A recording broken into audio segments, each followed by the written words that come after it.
Hello, it's a cryo lady. Right, today I'm going to talk again about being in an abusive relationship.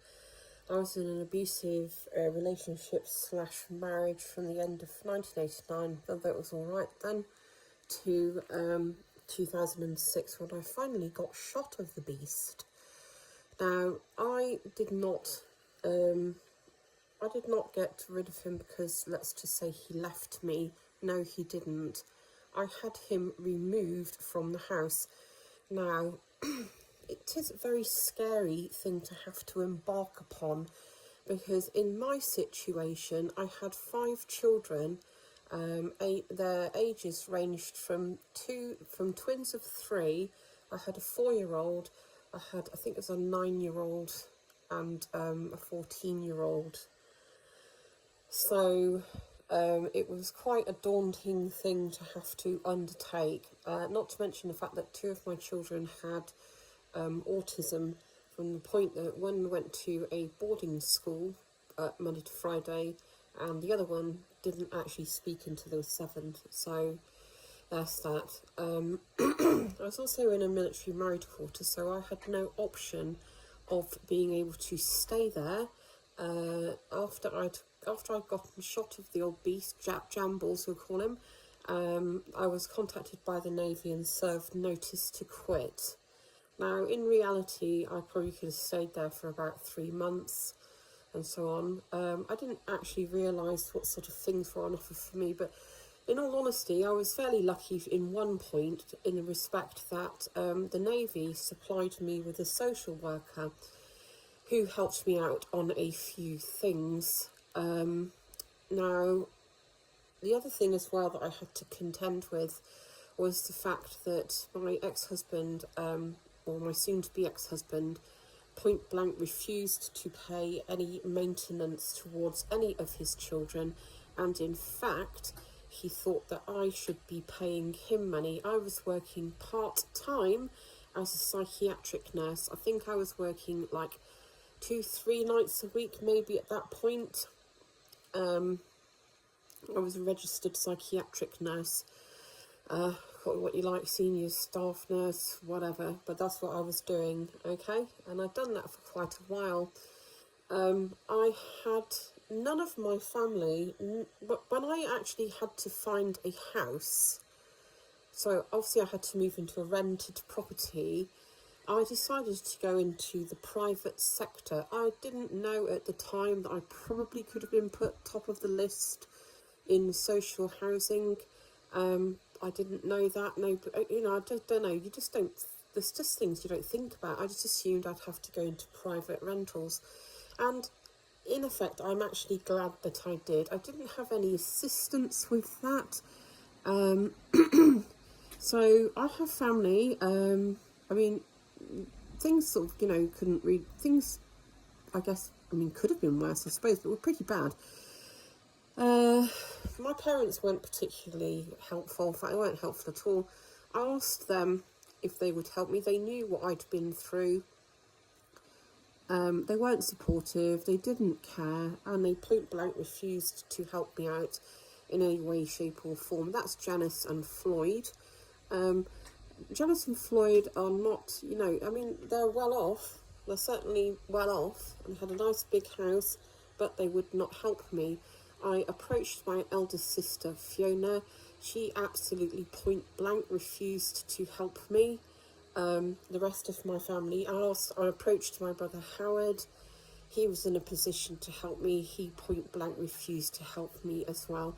So, in all honesty, none of them gave a flying fig about me, and they didn't care about their grandchildren / nieces and nephews. They were happy to see us homeless, and I guess it was at that point that I truly realised I was completely on my own. I really had, apart from a small amount of help to start off with, I had absolutely no help from anybody. And in fact, I would say there were people who wanted... I used to have a friend called Michelle, and she decided that when I was going to move house, so when I was moving out of the married quarter, she'd said that she'd come and, she'd be of help to me. And basically what she did was that she just pulled out on the day, so it was just me trying to move house with 5 children. I did actually contact Pammy and Rodent, that's my ex-outlaws, and and also the children's father, because we were moving on a weekend, and of course they refused to help. They because they hated me so much, they put their hatred of me before the welfare of their own grandchildren / children. So, but you know what, here I am, and actually I have my own house now. Bought my own house with my husband, with my new husband. I say new husband, we've been a bit later on this year, we've been together for 10 years. So there you go, married for 8. And we've bought our own house together. We have our own house. My husband has his own business, and my 2 youngest, who are now 22 years old, have just graduated from top universities in the UK, the University of Bristol and the University of Bath. But it is very daunting. It is very daunting.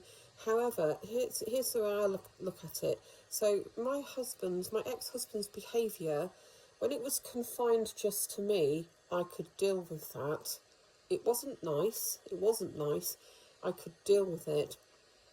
But in the end, I got so fed up with his behaviour towards me, the domestic violence, the abuse. And then what he did, I started hearing tales of what he was doing to the children.